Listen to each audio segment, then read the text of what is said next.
If you're watching this video, chances are you've pulled out your pilot jet and discovered that the tip is missing. The hard part is getting the broken off piece out of the carburetor. So you watch this video and I'll show you how I got it done. So when you look at this carburetor, you can see it splits at the bowl here, but it also splits here.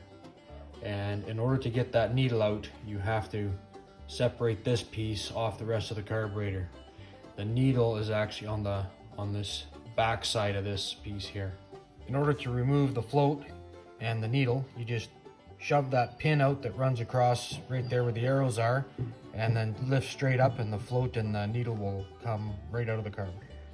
So you're gonna want to take this off. In order to take that off, you have to take this tube out. So there's two pieces here. This top piece you can take out, or you can leave it in if you have a deep enough socket.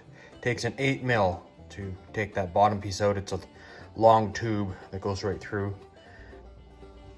So to take this and split the carb, you got to take out 6 bolts.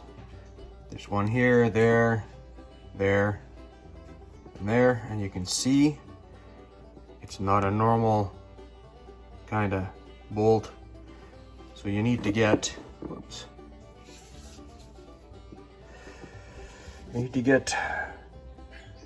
some of these.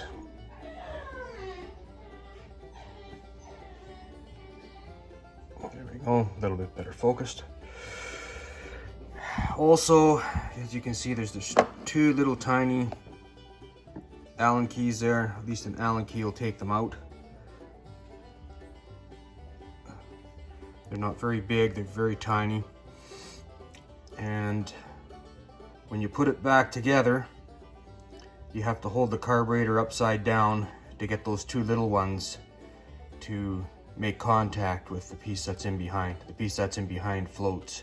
So it'll drop down if you hold the carb upside down, and once you get one in and started, the other one will go in pretty easy. So the broken off needle was in this hole right here, and what I did to get that out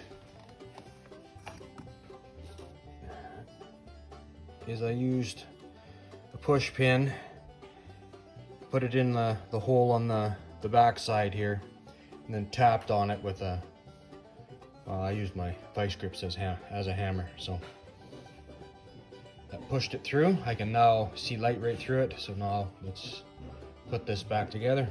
So once you've got that needle out, you just put everything back together. It's pretty straightforward the way it came apart.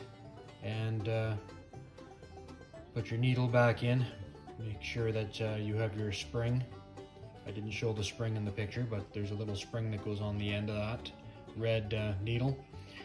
And turn it in, back it out 1.5 turns, and use that as your starting point for tuning it. Well, time to bolt the carburetor back on and see if it runs.